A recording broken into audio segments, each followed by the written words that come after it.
ela quis colaborar aí com a gente ficou muito feliz. Então, pode começar, Antônio. Vocês estão vendo a apresentação? Estamos. Sim. Certo, então tá bom. Então, boa noite a todos. Então, vamos apresentar mais um caso hoje, né? Sou o Antônio, R3D Pato. Então, vamos dar início ao caso clínico. Então, o caso é um paciente, então, CFSS, de 15 anos de idade, do sexo masculino, natural e procedente daqui de São Paulo. Qual que é a queixa desse paciente? É um paciente até então sem nenhuma comorbidade, rígido, com desenvolvimento totalmente adequado. Ele procurou atendimento em novembro de 2019, no Hospital Municipal Infantil Menino Jesus, em São Paulo, com quadro também de início súbito, de icterícia e queda do estado geral, além de colúria e uma leve acolhia fecal. Referia dor difusa em abdômen, sem febre, sem outras queixas. É uma história até meio semelhante ao caso prévio que apresentamos aqui, né? Então, um quadro mais agudo. É um paciente até então sem comorbidades, como a gente comentou, fez todo o seu desenvolvimento aí na infância, início da adolescência adequado, sem alergias medicamentosas, nunca tinha sido submetido a nenhum procedimento cirúrgico. Essa era a principal queixa dele, a icterícia, a queda do estado geral, fraqueza e uma dor abdominal. Não trazia nenhum outro sintoma, além dessa leve colúria. Ele estava já um pouco mais prostrado, em um regular estado geral, normocorado, ictérico em 2 cruzes e desidratado. Tanto o exame do aparelho respiratório e cardiovascular, como o exame neurológico estavam normais. O exame físico abdominal dele era plano, não tinha alterações à inspeção, sem massas patológicas palpáveis, fígado e baço também não eram palpáveis, mas ele tinha aí uma dor difusa, a palpação do abdômen, mais intensa também aí na região do hipocôndrio direito. Alguém quer já comentar? Isso. Vamos parar um pouquinho aí, né, Antônio? Sim. Olha, eu vou perguntar para a Érica. Oi, doutora Lúcia, boa noite. E aí, Érica, suas hipóteses diagnósticas com essa história e com esse exame físico? Deixa eu só relembrar que é um menino de 15 anos que teve uma dor abdominal mais predominante em hipocôndrio direito e que teve uma síndrome ictérica, certo, Antônio? Isso. A dor abdominal ele nem se queixava tanto, a dor abdominal era mais no exame físico mesmo. Era mais essa queda de estado geral, fraqueza e a icterícia. Certo. E não teve febre? Não, sem febre. Tá. Bom, eu acho que inicialmente eu pensaria nas hepatites virais, hepatite A, B, C, mais a A, mas por conta da idade, ele sendo jovem e evoluindo com essa síndrome ictérica, eu também não me esqueceria de fazer pesquisa para as doenças autoimunes hepáticas, né, incluindo CEP, e acho que avaliaria também outras causas de icterícia, sei lá, arboviroses, outras causas que poderiam levar à icterícia, só que ele não teve febre, né, então talvez as arboviroses não entrariam aí, mas eu pesquisaria também, então eu faria essas hipóteses diagnósticas inicialmente. Muito bem. Alguém quer complementar alguma coisa? Gama, você quer fazer um comentário sobre o que a Érica comentou? Eu acho que os diagnósticos diferenciais que a Érica colocou são bastante pertinentes, mas eu só acrescentaria que, tratando-se de uma criança, de um adolescente de 15 anos de idade que desenvolve um quadro agudo de uma síndrome ictérica, eu acho que doença de Wilson também deve ser um diagnóstico diferencial a ser lembrado, né? Então, Nós temos aí, acho que os principais diagnósticos. Ela falou das hepatites virais, ou da importância de avaliar as sorologias virais, citou aí o diagnóstico diferencial com a hepatite autoimune, mas eu acho que, em se tratando de um adolescente de 15 anos de idade, se você coloca a hipótese diagnóstica de uma hepatopatia autoimune, eu acho que é importante também fazer um contraponto com doenças metabólicas, e aí a doença de Wilson seria um diagnóstico diferencial que é provavelmente cabível aí nesse contexto clínico, embora a gente não tenha ainda dados laboratoriais desse paciente, né? Perfeito. Muito bem lembrado, né? Nessa faixa etária. Ceicinha está colaborando conosco, dizendo que teria que pensar também em vírus não hepatotrópicos, né? CMV, mononucleose nessa faixa etária é muito comum, né? Eles desenvolverem. Então, sem dúvida, acho que entraria, sem dúvida, nos diagnósticos diferenciais aí desse quadro ictérico agudo. Muito bem, Antônio, vamos pedir os exames laboratoriais? Sim, vamos lá. Então, frente a essas hipóteses, a gente pediu os primeiros exames, né? E esses são os exames do dia 2 de novembro, de 2019. Então, como a gente pode ver, ele tinha uma elevação importante de transaminases, uma ST de 2.306, uma ALT de 2.250, tinha uma fosfatase alcalina para o corte, que é mais alto, né, para ele ser jovem aqui, que estava relativamente normal, 209, e a gama-GT um pouco aumentada, 153. Ele tinha um aumento de bilirrubina, às custas, principalmente de bilirrubina direta, então uma bilirrubina total aí de 5,12, a bilirrubina dele de 4,3.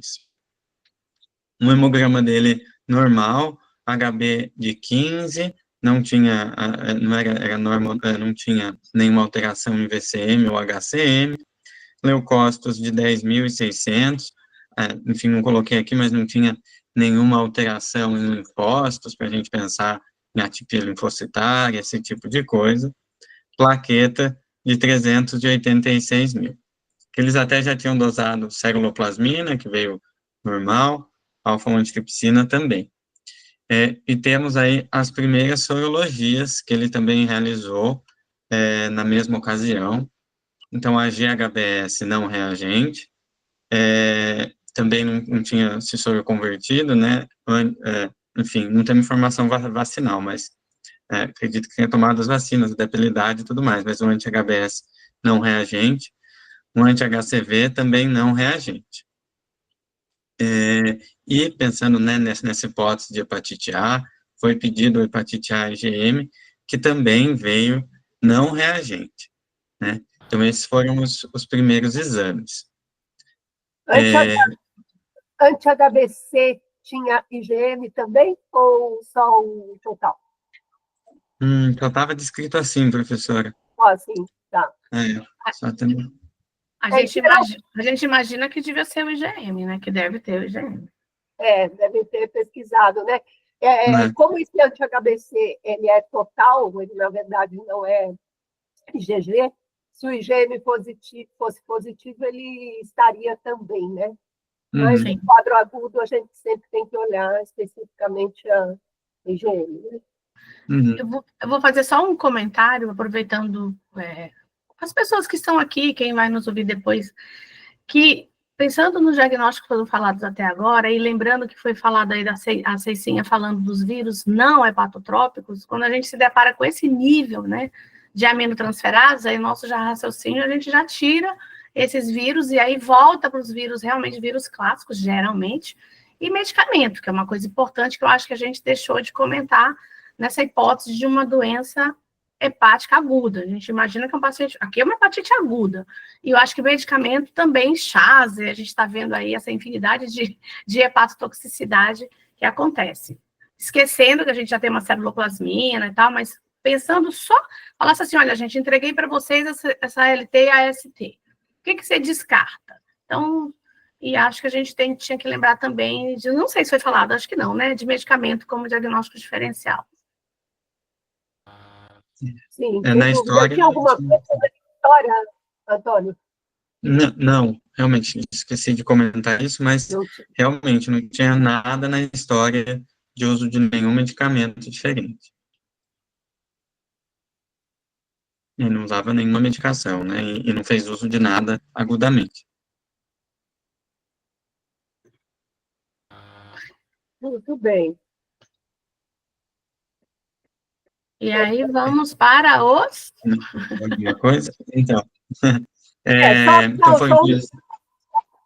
só um comentário, assim, em relação a vírus não hepatotróficos, isso que a Elze comentou é fato, né? Esses vírus, citomegalovírus, Epstein-Barr, geralmente tem uma hepatite aguda que não aumenta tanto as aminotransferases. Mas só para lembrar que esse caso é antigo, né? Mas agora estão pipocando casos aí de febre amarela. Febre amarela é uma hepatite, quando causa uma hepatite, cursa com aminotransferases bem elevadas. Então, às vezes, arboviroses podem ter esse comportamento, né? Mas ele não tinha epidemiologia para isso, enfim. Só para lembrar esses níveis, né, de transaminase com agentes infecciosos. Então, vou fazer mais uma observação, só baseada nesses exames que a gente tem.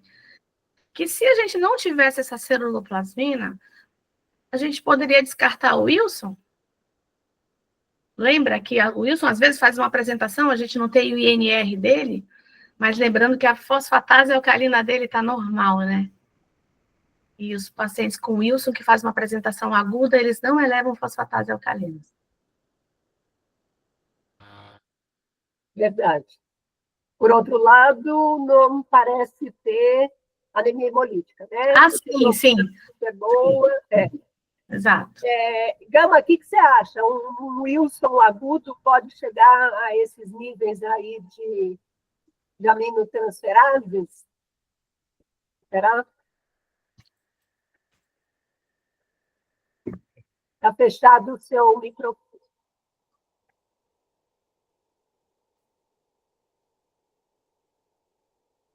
Continua fechado. Vamos subir. Não conseguiu abrir, Gama?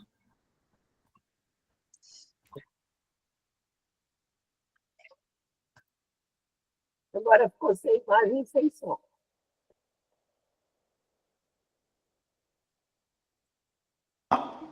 Agora entrei. É que eu tô no... Estão me ouvindo? Estamos. Eu estou no celular e aí a imagem diminuiu, depois, enfim. Sim, eu acho que a possibilidade de doença de Wilson, né, diante de um quadro desse, eu acho que ela é pertinente, ela deve ser feita.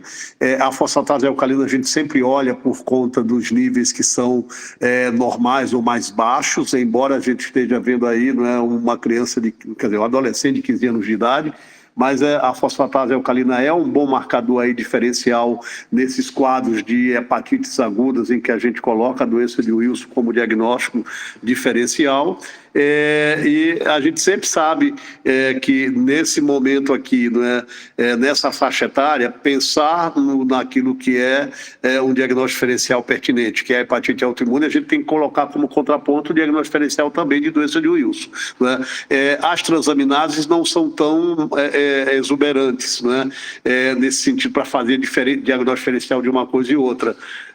Mas acho que sim, eu acho que apesar dessas transaminases, acho que o doença de Wilson deve entrar. O que falta aí é um componente talvez mais de O do que P, levando em consideração a hemólise que ele não tem. Mas não sei se é isso que a senhora queria ouvir ou se eu...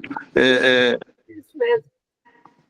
É isso mesmo. Aqui nós, de fato, já descartamos, né, que ele tem uma ceruloplasmina bem alta, mas só para considerar que no quadro desse, antes da gente solicitar a ceruloplasmina, a gente teria realmente que pensar no Wilson agudo. Muito bem. Vamos lá, Antônio? Isso. Então, nessa primeira avaliação inicial, foi descartadas as principais etiologias virais, né? Não tinha nenhuma história medicamentosa dentro do contexto clínico, a ceruloplasmina estava normal, né? Enfim, daí foi pedido uma eletroforese de proteínas, e isso a gente já tem. Então, essa eletroforese, que a gente vê, não tem descrito um pico monoclonal ausente, só que a porção gama, a gente vê que ela tem uma porcentagem um pouco maior aqui quando a gente avalia o limite de referência. Não temos aqui o gráficozinho da eletroforese, a gente só tem realmente essa descrição. Vocês querem comentar alguma coisa da eletroforese? Antônio, não, eu queria só comentar uma coisa anterior, que eu deixei de comentar. Ele não tem nenhuma epidemiologia, tudo bem, a gente não iria pensar numa hepatite C aguda, mas só para lembrar que se a gente pensasse nisso e ele tivesse algum antecedente parenteral, algum tipo de coisa, a sorologia não basta, né? Porque a sorologia demora bastante para se positivar numa hepatite C aguda. Então, se a gente quisesse, de fato, descartar C aguda, a gente teria que pedir um HCV-RNA, só para deixar pontuado aí. E voltamos aí. Está fechado o seu microfone. Eu falei que eu também vou pontuar, porque eu falei da fosfatase alcalina como se ela fosse alta, descartando o Wilson, na verdade, ela estava baixa. Eu olhei rapidamente, achei que ela era 500 e pouco, mesmo sendo adolescente, mas na verdade ela estava normal, mas aí já valeu o comentário para o Wilson com fosfatase alcalina. Tá certo. E coloca de novo.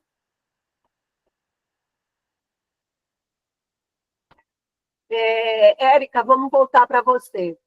Você quer comentar aí essa eletroforese dele? Ela está toda em percentuais, né? Mas tem também uma coluna ali de valores absolutos. Cadê a Érica? Eu acho que a Érica saiu da reunião. Ah, saiu? Teve um momento, não sei se ela caiu a conexão dela. Ah, tá bom. Deixa eu ver aqui. Não sei quem que dá, mas... a Heloísa é a nossa especializanda, né, Heloísa? Oi, doutora, boa noite. Boa noite, estou aqui com vocês. Boa noite. Doutora, sobre O que você acha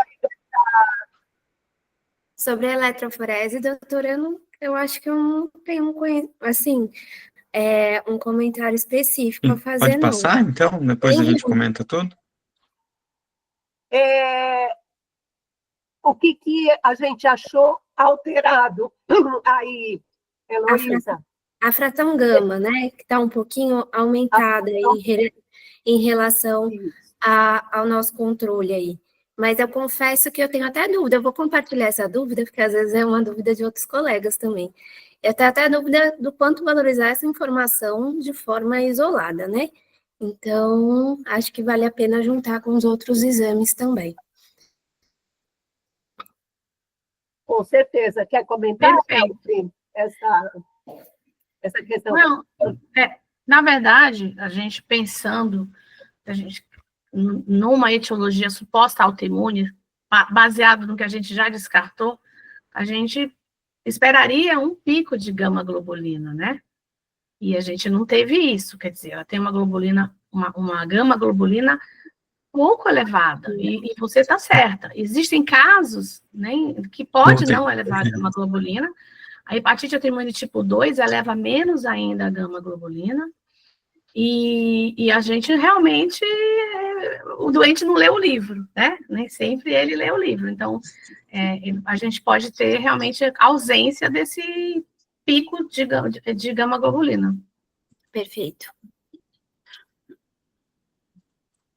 Ou seja, né, Elza, isoladamente esse dado não... Com certeza. Ele ajuda quando ele está presente, mas ele não afasta, né?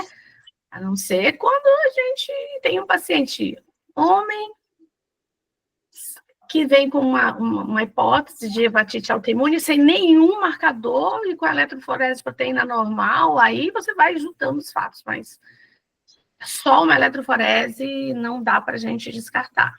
Ela faz parte de um dos tripés de diagnóstico, que na bioquímica a gente vê a elevação de aminotransferases e pico de gama-globulina. E aí a gente vai ver as outras coisas importantes, como os autoanticorpos, a biópsia hepática e a exclusão de outras etiologias para a gente fechar um diagnóstico. Muito bem. Vamos então, Antônio? Vamos. Desculpa, tinha caído a conexão aqui. Voltei. Eu percebi. Então, vamos lá. Então, aí a gente tem os anticorpos, né? Então, diante dessas hipóteses que foram comentadas, temos os anticorpos. Aí eles foram solicitados aí um pouco mais tardio dentro desse contexto de investigação, né? Se a gente for ver, o paciente chega lá no dia 2 de novembro, então demorou 20 dias até nessa investigação para levantar e a gente ter esse resultado dos autoanticorpos. Mas então a gente tem para ele um FAN positivo, de 1 para 640. No prontuário, estava descrito só, e inclusive na ficha que veio do hospital Menino Jesus, só está escrito isso, padrão NC. Enfim, mas, então, 1 para 640. Um antimitocôndria não reagente. Um anti-LKM1 também não reagente. Um antimúsculo liso reagente, 1 para 320, esse padrão VGT, e ele também tem um PANCA reagente, 1 para 640. Então, esse é o perfil de autoanticorpos do nosso paciente. Então, Elza, vamos lá, destrincha aí esses autoanticorpos. Vamos lá. Eu imagino que esse padrão de FAN, eu acho que ele queria falar que era nuclear, né? Eu vou imaginar que esse NC seja isso. Mas, normalmente, os padrões mais encontrados na hepatite autoimune de FAN são o nuclear homogêneo e o nuclear pontilhado fino. Em títulos muito elevados, né? O homogêneo, ele é bem mais característico do que o pontilhado fino, que em títulos baixos pode estar presente até em outras etiologias, mas a gente tem um marcador, que é o marcador principal da hepatite autoimune tipo 1, que é o anticorpo antimúsculo liso, em um título moderado, que a gente só considera título elevado acima de 1 para 640, com padrões que reagem contra vaso, contra glomérulo e contra túbulo. Então, diante do substrato antigênico, que a gente joga o soro do paciente, que ele vai corar estruturas, ele cora vasos dos 3 tecidos, no rim, no fígado, no estômago, né, que é de rata, fêmea, de omeisa, que faz o substrato antigênico. Mas ele cora nos rins, ele cora os vasos, ele cora os glomérulos e as fibrilas tubulares, né, intracelulares. E esse padrão VGT é o padrão que realmente tem a ver com hepatite autoimune. Então, a gente vê, às vezes, pacientes que são interpretados como hepatite autoimune e que você pede músculo liso, que muitas vezes não vem especificado se reage com o padrão VGT, e às vezes é só contra vaso. Então, é importante a gente pensar que no anticorpo antimúsculo liso, o título é importante e o padrão também. Porque contravasos a gente pode encontrar em pacientes com outras etiologias virais, em etiologias virais, de hepatopatias virais não autoimunes. E, então, a especificidade realmente do músculo liso para hepatite autoimune é com padrão VGT ou GT. O título também é importante, esse é um título moderado, mas esse título seria mais importante se eu não tivesse o VGT, que aí, né, se eu entre um padrão de anticorpo antimúsculo liso, 1 para 80 VGT e 1 para 320 só conta vasos, a importância do VGT é maior, mesmo no título de 40. Então, o VGT é muito importante, mas a gente soma isso ao título também. E são anticorpos que, às vezes, durante o tratamento, o músculo liso ele pode diminuir e desaparecer. E tem mais o palato PEANCA, né? Esqueci do PEANCA. Tá. Você queria dizer a respeito do PEANCA. Tá. O PEANCA é um anticorpo que até hoje as pessoas, todas as vezes, acho que a maioria das pessoas, nós hepatologistas, quando a gente pensa em PEANCA, é um anticorpo. Antônio, pensou em PEANCA, você pensa em quê? Vasculites, né? Sim, aí é o CEANCA, né? A gente pensa no PEANCA, geralmente a gente pensa em CEP. Nossa, sim. Não, é uma retocolite. Asca e ANCA é uma retocolite, é uma CEP. Mas a gente precisa lembrar que o PEANCA, ele está presente nos pacientes com hepatite autoimune em 50 até 90, tem trabalho que fala 94% de positividade. A gente não costuma ver, mas talvez ele não faz parte do nosso hábito, né? Normalmente, quando a gente faz uma investigação diagnóstica que todos os autoanticorpos são negativos, o PEANCA, às vezes, ele é o único marcador. Então, ele é importante. Mas aqui, uma outra coisa importante é que ele é uma criança de 15 anos, né? E o marcador mais importante para colangite esclerosante autoimune, né, é o PEANCA. E o marcador importante, não é marcador, eu quero dizer assim, a parte bioquímica, o marcador de colestase na infância é a gama-GT. Então, a fosfatase alcalina é o teste bioquímico mais importante para caracterizar uma colestase de adulto, mas na criança ela não tem valor por conta da fração óssea, são pacientes em crescimento. Então, a pediatria, ela foca na gama-GT. E é um paciente que tinha uma gama-GT elevada. Então, chama atenção aqui para a gente ficar de olho, porque na pediatria, normalmente, esses pacientes, a gente tem que afastar a colangiopatia autoimune, que, na verdade, é a sobreposição de hepatite autoimune com a colangite esclerosante, que é chamada de colangite esclerosante autoimune, tá? Responde melhor a corticoterapia do que a CEP pura. É como se fosse do adulto sobreposição de autoimune com CEP. Então, normalmente, a pediatria, num caso assim, eles solicitam colangio-ressonância, às vezes a gente vai fazer trabalho, se tem paciente abaixo de 18 anos, eles não aceitam se a gente não tiver colangio-ressonância desses pacientes. Então, tem descrição na literatura que é bom você acompanhar, inclusive, olhar a viabilidade desse paciente, né? E, além disso, até uma colonoscopia por conta do risco de ter doença inflamatória intestinal associada. Mas, voltando no nosso caso, o PEANCA também está presente numa porcentagem elevada em pacientes com hepatite autoimune sem características de sobreposição. Muito bem. Então, estamos ficando aí com uma hipótese de uma hepatite autoimune do tipo 1, com os marcadores clássicos, né? E um PEANCA que deve estar associado também a esse perfil, mas em paciente que a gente deveria fazer também uma colangio-ressonância. Ele fez, Antônio, colangio-ressonância na pediatria? Então, a gente não tem descrição de exame de imagem prévio dele. Foi realizado, mas assim, a gente não tem descrito.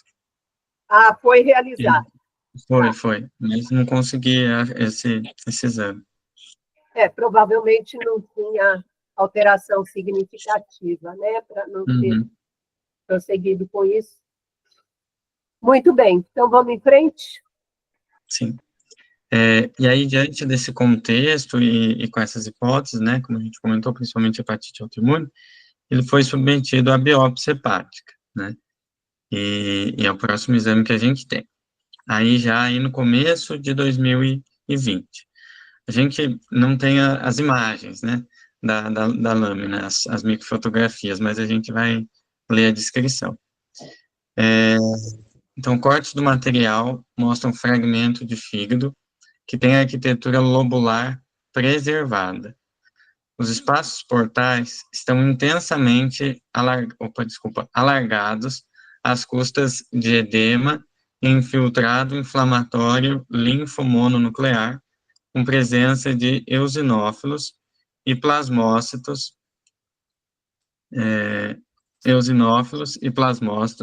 que lesa intensamente os hepatócitos da placa limitante. Os hepatócitos estão dispostos em trabéculas duplas, mostram áreas de necrose com colapso da trama reticulínica e atividade regenerativa com formação eventual de rosetas. Eu esqueci de descrever o número de espaços porta, né? Ah, tá. Eu preciso checar se tem isso na informação, ou, enfim. Antes da gente comentar a biópsia, Gama, você acha que esse paciente precisaria necessariamente de uma biópsia? Já que a gente tem músculo liso, tem PAN positivo, títulos significativos, e aí? A biópsia hepática, ela é imperativa, ela é necessária, sim, né? Faz parte dos critérios diagnósticos, né? A gente tem aí a biópsia hepática para esse paciente, ela se faz necessária, apesar do diagnóstico forte pré-biópsia de hepatite autoimune. A gente precisa estadiar esse paciente, né? Ver, obviamente, o quanto ele tem de doença, né? Não só em atividade, mas se ele tem doença, né, crônica já pré-estabelecida na biópsia. Lembrando que a frequência, né, de cirrose hepática nesses pacientes, do ponto de vista histológico, pode chegar a 50% dos casos, né? Crianças ou adolescentes, e 1/3 dos pacientes adultos. Então, a biópsia hepática, ela é essencial, sim, né? Nesse momento fundamental, né? Até porque, né, substituí-la por um método não invasivo, como uma elastografia, é superestimar aquele resultado diante de tanta transaminase que esse paciente tem. Então, aqui a gente tem uma hepatite de interface que está muito bem caracterizada, né? A gente sabe que rosetas e qualquer outros achados aqui, como a hiperipolese que não foi descrita, não são mais necessários para o diagnóstico, mas para reforçar uma atividade maior de doença, né? Ele tem aqui rosetas, ele tem a hepatite de interface muito bem caracterizada, e me parece que não tem nenhuma fibrose, né, aí, né, documentada, né? Não, sem fibrose. Não, né? Parece que ele tem plasmócito. Ele tem plasmócitos, né? Ele parece que é o F0, né? Na biópsia, né? E aí, só voltando ali a importância do que Elza falou, que a gente tem que, acho que reforçar para todos nós o que ela disse, né? Que ele tem só 15 anos de idade, a colangio-ressonância para esse paciente é fundamental, né? Ela é essencial. Se ela não tem sentido num contexto como esse para um adulto, para crianças e adolescentes, a colangio-ressonância faz parte obrigatória nesse momento do diagnóstico, embora o olhar da gente seja para uma hepatite autoimune, porque ela chamou a atenção aí da colangite esclerosante autoimune, né, responsiva a corticoide, que é diferente da CEP clássica, né? Então, acho que isso aí é bastante importante para a gente. E o PEANCA é o PEANCA atípico, mais comum, tá, gente? Eu esqueci de comentar.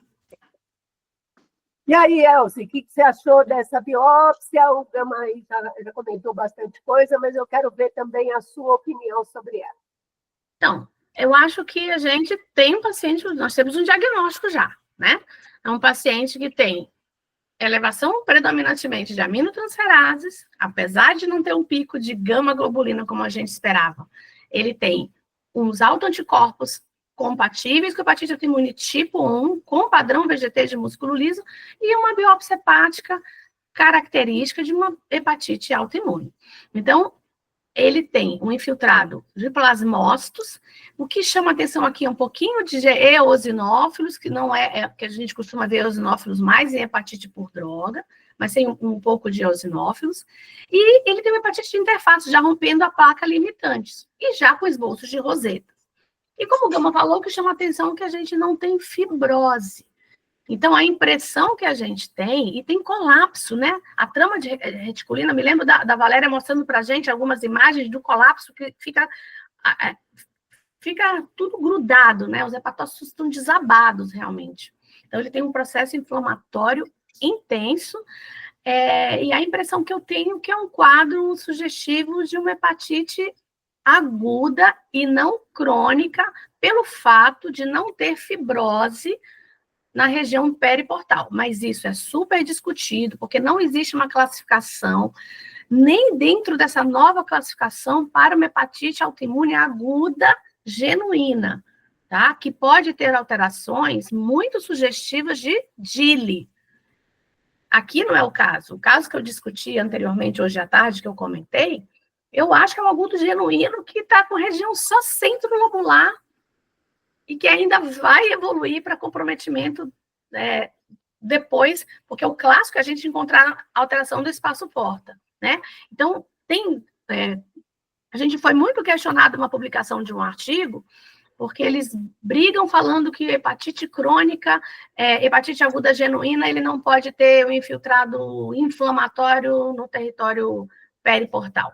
E a gente sabe que não, que na verdade não deve ter fibrose. Então a gente costuma falar o quê? Achados de hepatite aguda com características de hepatite autoimune na ausência de fibrose, que é o caso dessa paciente.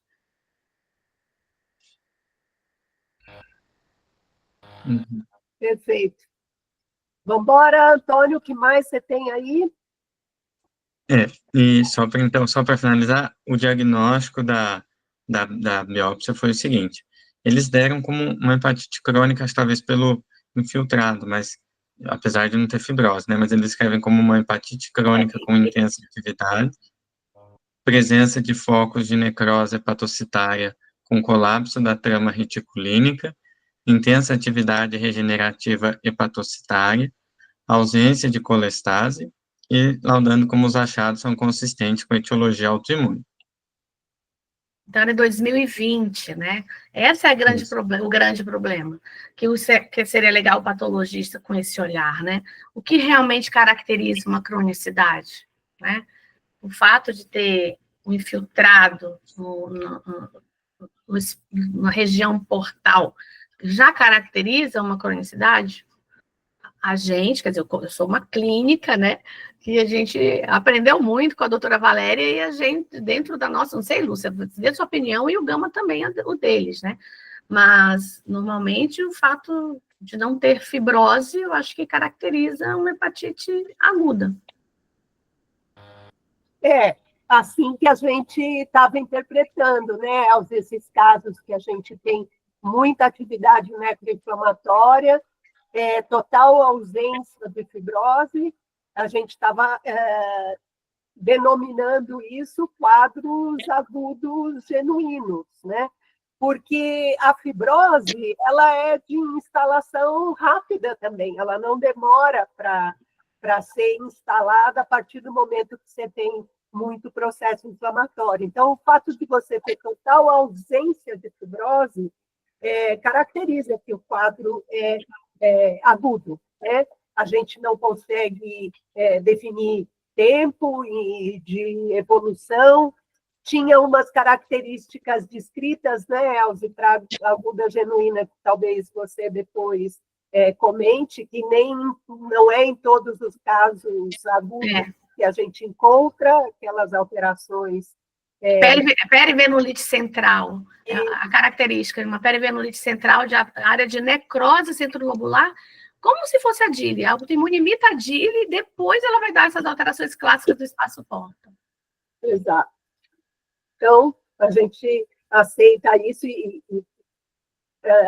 argumentamos lá na publicação, né, que isso eram características de quadros agudos, a ausência de fibrose. Uma dúvida, acho mais dentro desse contexto de descrição anatomopatológica. Assim, o quadro clínico dele, a abertura e evolução, a gente não tem dúvida que é um quadro agudo, mas em termos de, como eu posso dizer, de avaliação histomorfológica, quando, por exemplo, que a hepatite aguda é um infiltrado linfoplasmocitário, né, mas dentro a hepatite autoimune, mas dentro desse quadro, por ser um padrão mais linfoplasmocitário, que a gente caracterizaria como crônica, pelo tipo celular, seria, e aí, por exemplo, em um quadro, outros tipos de hepatite aguda, que talvez poderia ter algum infiltrado neutrofílico, alguma coisa dentro desse sentido? Antônio, eu acho que um patologista vai responder realmente muito melhor para você, mas a impressão que eu tenho, porque quando foram feitas essas classificações, ele foi feito para hepatite crônica. Lá atrás, a descrição, até a definição, o conceito de hepatite autoimune era uma doença crônica, né? Mas comum em mulheres, com positividade de autoanticorpos, responsiva ao corticoide, e daí a gente foi vendo que não é assim, e a gente tem que definir, você tem que pensar no diagnóstico de hepatite autoimune numa doença crônica ou aguda, e o grande X da questão é isso, existe a apresentação aguda. A apresentação aguda é você ter um paciente com aminotransferases acima de 10 vezes o limite superior da normalidade, com icterícia, sem icterícia. Mas não existe um carimbo para dar o diagnóstico de uma hepatite autoimune aguda. A apresentação aguda, até isso, é muito... Os trabalhos falam em pontos diferentes. Teve um artigo mais recente que definiu como aminotransferase acima de 10 vezes associada a não icterícia. Quando a gente fez o nosso trabalho, a gente caracterizou aminotransferase acima de 10 ou bilirrubina acima de 5. Às vezes você tinha 8 de aminotransferase com bilirrubina acima de 5. Com achados de doença aguda, sem fibrose. Mas é falho essa classificação. Por isso a gente tem hoje uma proposta de uma nova classificação, onde você tem alterações no espaço porta, na região periportal, e você tem alterações lobulares, que você vai ter um diagnóstico como provável, possível ou improvável. Então, é uma nova classificação tentando buscar esses pacientes que têm alterações predominantemente lobulares e nem sempre aquelas alterações clássicas. Legal. O que mais, Antônio? Não, era isso só do contexto de... Então, vamos para frente. Certo, então, dentro desse contexto, foi feito esse diagnóstico de hepatite autoimune e foi iniciado o tratamento com prednisona e azatioprina, com boa resposta inicial em termos de redução de transaminases. Na evolução, ainda dentro lá do Hospital Menino Jesus, os valores de gama-GT permaneceram elevados. E aí, é iniciado o ácido ursodesoxicólico para ele.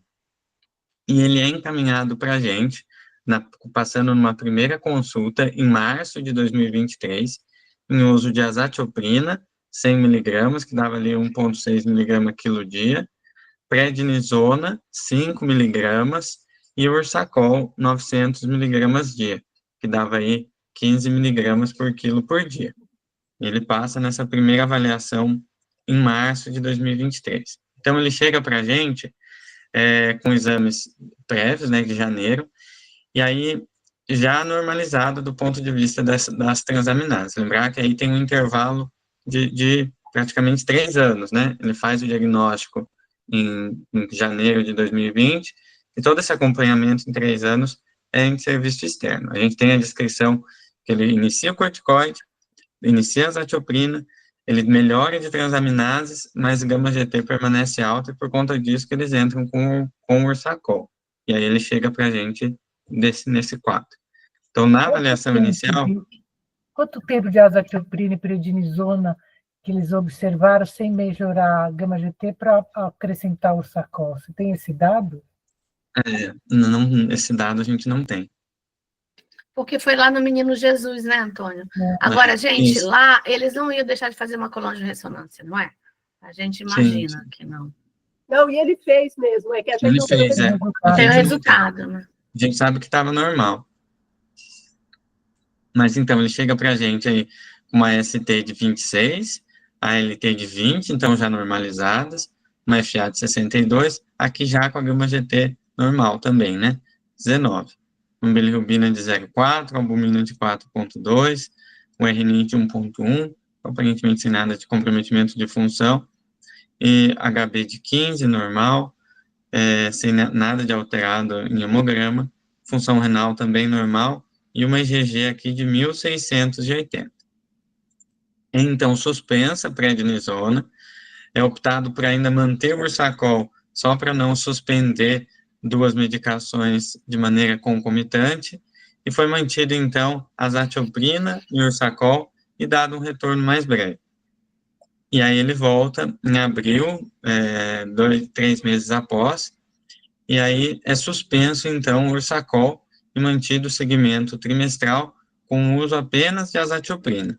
Então, ele estava aí uma ST de 22, ALT de 12, FA de 60, gama-GT de 12. Usando ainda azatioprina 100 miligramas, né?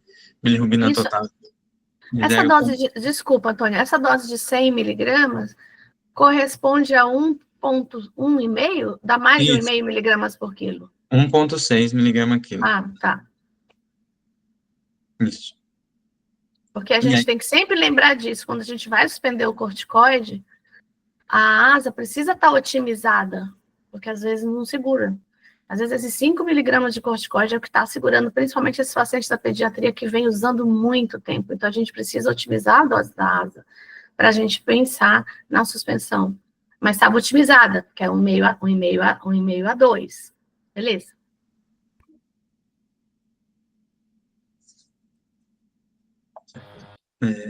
Pode seguir. Então é isso. Pode seguir?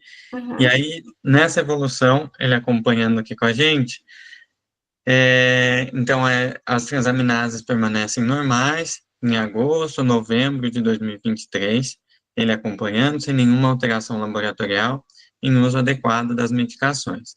Até que é observado que ele teve um intervalo um pouco mais longo, de 6 meses, e ele voltou em julho, e aí essas transaminases voltaram a ascender. A AST de 48 e a ALT de 50, com FA e gama-GT normais. Nesse contexto, ele estava em uso adequado da azatioprina, não tinha tido nenhuma mudança posológica, foi indagado sobre medicamentos, ele não tinha usado nenhum medicamento diferente, e foi dado um retorno mais breve com uma observação clínica, e foi visto que aí em novembro ascenderam ainda mais as transaminases. Então a ST foi de 48 para 69, a LT de 50 para 65, e aqui aumentou-se também a gama-GT, semelhante ao quadro de abertura inicial dele. Foi de 40 para 110. A fosfatase sempre dele foi normal, né? E os demais exames sem alterações. Eu quero fazer uma observação. Ah, tá. Não, eu falo depois, então. E a IgG, né? Não. Eu acho que eu não comentei da IgG. Oi? Aumentou, né? Desculpa, não, pode falar, professor. Não, acho que é melhor discutir. O Gama discute, depois eu falo. Era uma observação. Eu digo, se tu olhares aquela IgG residual lá atrás, quando a ST e a LT estavam absolutamente normais, ele não tinha uma IgG plenamente normal. Ele tinha uma IgG de 1.680 e poucos, não era? A última IgG que tu tinha aí, que tu mencionaste, quando foi suspenso o corticoide, deixado só com asa, depois eles reavaliaram, ele não tinha uma IgG plenamente normal. Né? Você viu aí, Antônio? Sim, 1.680, né? 1.680.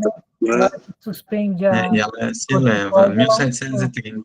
1.730, né? Subiu. E aí, Gama? Pois é, aí eu naquele momento eu não teria feito essas mudanças, porque se eu penso que em remissão, né, absoluta, eu penso em ALT, AST normais e IgG dentro da faixa de normalidade. Ele tinha uma IgG que escapava do valor normal, né? 700 e pouco, né? Então eu não teria feito essas mudanças, né, terapêuticas naquele momento, né? Eu aguardaria mais um tempo, né, para poder tentar fazer desmame de medicação, né? Tanto é que aí você vê, claro que a gente está vendo o caso de modo, né, como seria no dia seguinte, né? Quando você olha para essas mudanças terapêuticas, depois que ele retorna, a AST e a ALT, né, sobem, ocorrem, a IgG, né, tem um pico maior ainda, né? Então acho que isso serve, obviamente, para a gente olhar para a tríade do que é remissão absoluta, né? Ter os 3 parâmetros dentro da faixa de normalidade. Mas e aí provavelmente reintroduziu as medicações e ele voltou a responder melhor, né? É complicado, né? Porque a gente estava com um paciente que estava usando há 3 anos corticoide, não é isso, Antônio? Isso, há 3 professor. anos com corticoterapia, e o que a gente mudou foi, em face das enzimas normais, suspender progressivamente aí esse corticoide, né? Que eu acho que não foi errado, não. Eu teria suspendido de fato. Não, eu falo daquela IgG que parece que ela não foi valorizada, né? Aquela IgG acima do limite do normal, né? Eu caí, eu saí e voltei. Nós estamos aqui numa discussão se ele teria da pode ter IgG. tirado o corticoide com uma IgG de 1680. Pode voltar para mim no slide anterior, Antônio, por favor. Esse?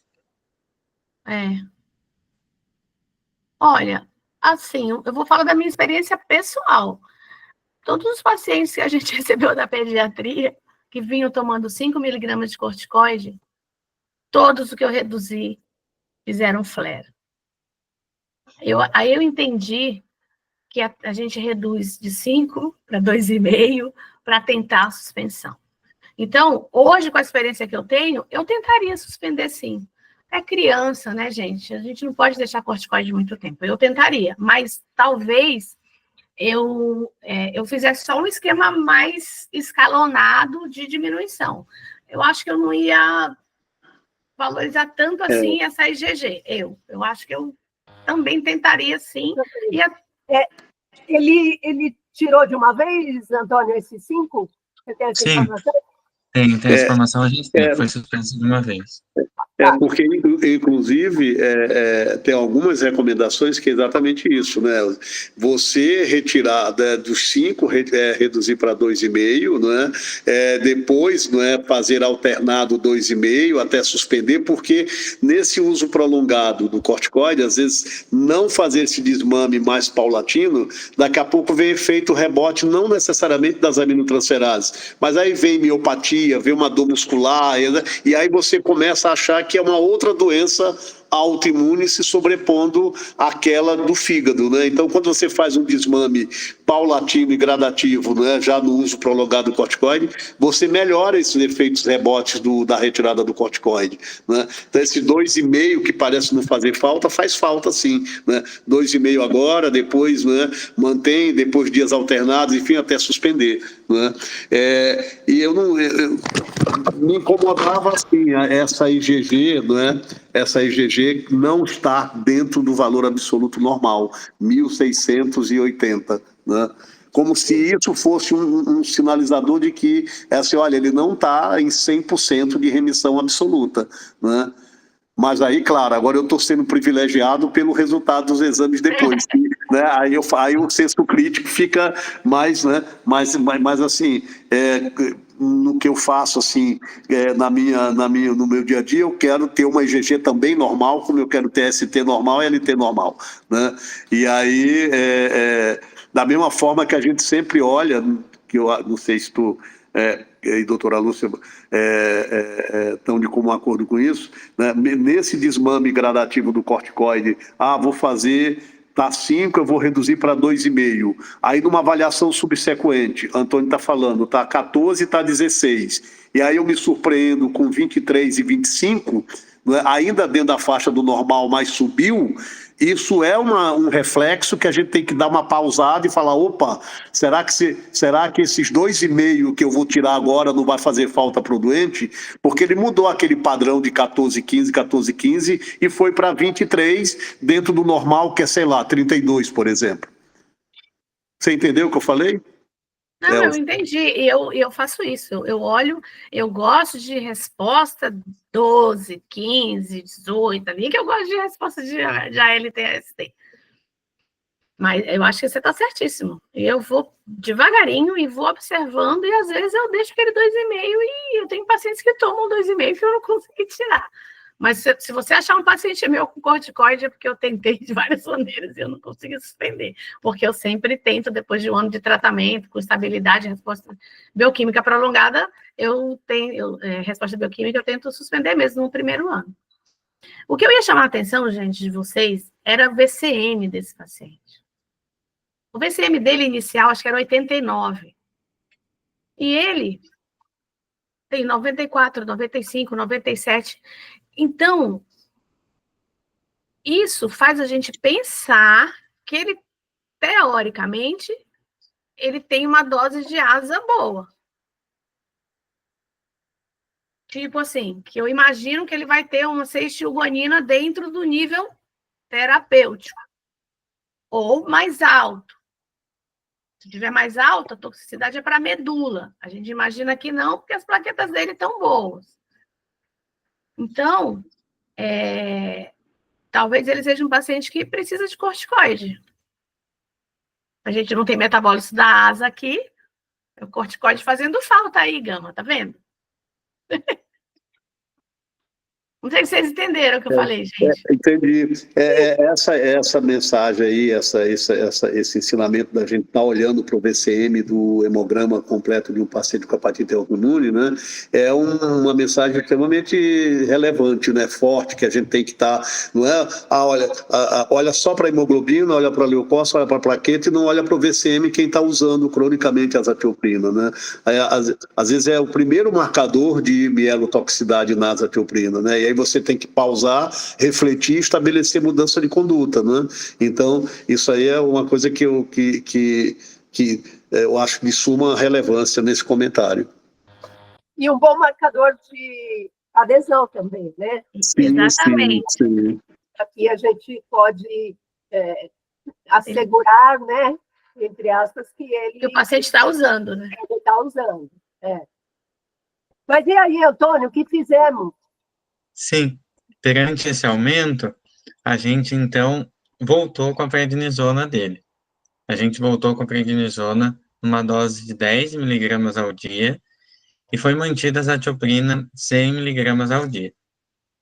E aí ele voltou em 2 meses para nova reavaliação, já apresentando uma queda dos valores transaminase. Então, só para voltar, então era 69 e 65, caiu para 45, 46, mas ainda acima do limite superior. A Não era o que a gente esperava, né, gente? 2 meses depois, mês 12, mês 1, né? Não é isso? 2 meses depois? 2 meses e depois. E a IgG dele subiu. A IgG subiu? 2.336. E aí, Elze, nosso agudo virou crônico? A gente vê esses pacientes caminhando para a cronicidade. A gente tem o caso da Josinelda, que era agudo, genuíno, e a gente, quando foi a biópsia dela de controle, ela já era uma fibrose 2. A impressão que a gente tem que é o que acontece, gente, eles vão caminhar. Quando a gente trata na fase bem aguda, às vezes eles realmente melhoram. Mas a impressão que tem é que ele precisa de uma dose um pouquinho maior da asa.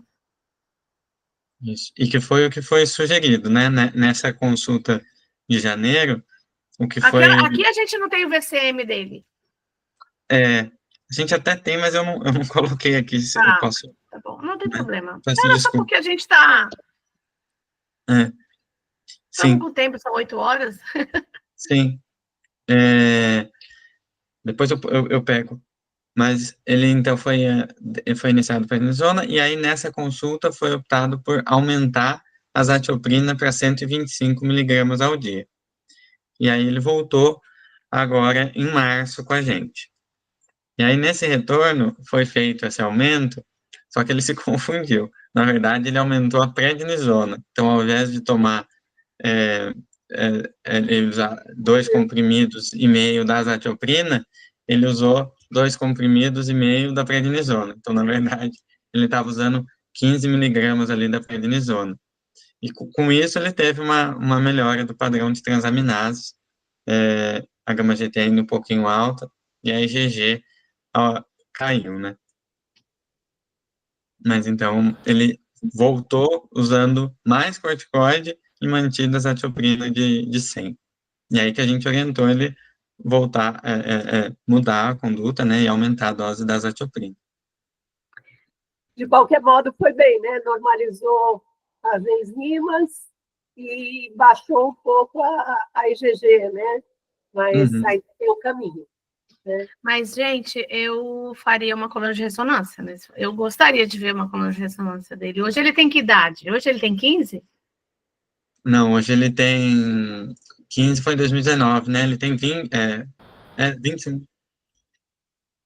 É que ele já tinha, né? Tudo bem. Se já tinha, a gente tem como saber que estava normal, ok. Sim. Ele fez. E é isso. Né? Agora vamos ver como vai ser a evolução dele, né? Porque talvez seja um paciente que não vai conseguir ficar sem corticoide. Talvez a gente consiga um equilíbrio, tentando deixar ele com 125 de asa e 7,5, né? Que é o ideal, a gente manter 10 miligramas de corticoide. Mas olha, é difícil, gente, os pacientes que têm... É impressionante. A gente até dava risada, né, Lúcia, no ambulatório, quando vinha os pacientes da pediatria, suspendiam corticoide de 500, 600 de amitrocerados. Então, ele não fez nada disso, mas a impressão que dá é que ele precisa desse corticoide aí mesmo. E a IgG dele ainda não tá boa, hein, Gama? Ainda não tá boa. Sim. Elze, você, olhando para esse paciente, você agora, com tudo que a gente tem, você diria que ele fez uma hepatite autoimune aguda genuína naquele momento inicial, ou não, né? E olhando para a IgG, que era normal naquele momento, e a gente espera que nas formas mais graves de apresentação da hepatite autoimune a gente pode ter uma IgG normal, enfim, até os anticorpos podem vir negativos numa fase inicial. A IgG polireativa, ela tem algum valor como exame diagnóstico para esses pacientes ou não? Como exame diagnóstico ou como exame de segmento para a gente avaliar a resposta? Não, como exame diagnóstico naqueles pacientes que têm, por exemplo, autoanticorpos negativos, que você vai lançar a mão da biópsia, e aí depois o valor prognóstico. Então, na verdade, é assim, você está me perguntando um paciente com apresentação aguda genuína, certo? Isso. Então, a impressão que eu tenho, gente, que a gente biopsiou esse paciente quase no caminho. Porque ele já tinha roseta, ele já tinha regeneração, ele já tinha alteração no espaço porta. Então, parece que ele está no caminho, não fibrosou, mas parece que a gente já pegou ele, a gente já pegou numa fase um pouco mais para frente. Tanto é que ele tem os autoanticorpos positivos. O que a gente vê que nos pacientes com hepatite aguda genuína, o grande problema do diagnóstico é exatamente por isso, porque nessa fase inicial, eles podem não ter aumento de IgG, né, de gama-globulina e IgG, eles podem não ter ainda os autoanticorpos, e a biópsia pode ser alteração lobular com área de necrose centrolobular, com foco de hemorragia, com perivelonite central, que muitos vão passar como DILI. Então, tem um trabalho que, para diagnóstico, eles compararam os critérios simplificados com os critérios originais, e os critérios originais eles foram muito melhores para diagnosticar esses pacientes, que são pacientes difíceis de diagnóstico exatamente por não apresentar esses parâmetros. E é uma das indicações a gente repetir, meses depois, os autoanticorpos e essa IgG. Então, se a gente olhar para trás e imaginar, talvez a IgG dele não fosse muito alta no começo, por isso. E agora ela está se mostrando elevada. Eu acho que ele está aí nessa transição, nesse processo. Mas ela é um critério importante para diagnóstico, mas muitas vezes ela não está presente nessa apresentação aguda. Isso é uma coisa bem, bem interessante. Agora, com relação à IgG de resposta ao tratamento, o ideal que a gente quer de resposta bioquímica, de definição mesmo, é a normalização de aminotransferases e IgG. Aí, quando o paciente é cirrótico, que às vezes é um problema, porque às vezes ele tem aminotransferase de 12, de 15, tá lá bonitão, você pensando numa resposta bioquímica prolongada que você diz que ele não tem, você dá como uma resposta incompleta, por ele não ter normalização de IgG, e às vezes ele tem IgG por conta da cirrose. Então, se você acompanhar esse doente por muitos anos, mantendo esses níveis de aminotransferases, com resposta, e aí já entra até trabalhos com elastografia, para você ver que não houve progressão, você pode tentar sim biopsiar esse paciente e tentar suspender o tratamento. Aí a IgG ela deixa de ser tão importante nesse momento como critério de resposta. Mas no cirrótico. Aqui nele não, ele não é cirrótico. Né? Não é. Perfeito, gente. Então, esse paciente está em acompanhamento, né? Vamos ver como é que ele responde daqui para frente, qual é a evolução que ele vai ter, mas tudo indica que, de fato, ele é um paciente agora que tem uma hepatite autoimune já crônica, né? Ele teve uma apresentação aguda andada, como disse a Elza, né? Provavelmente está ali andando para a cronicidade. E talvez essa IgG realmente tenha aumentado ao longo do tempo, porque ele foi cronificando a doença, né? Bem interessante.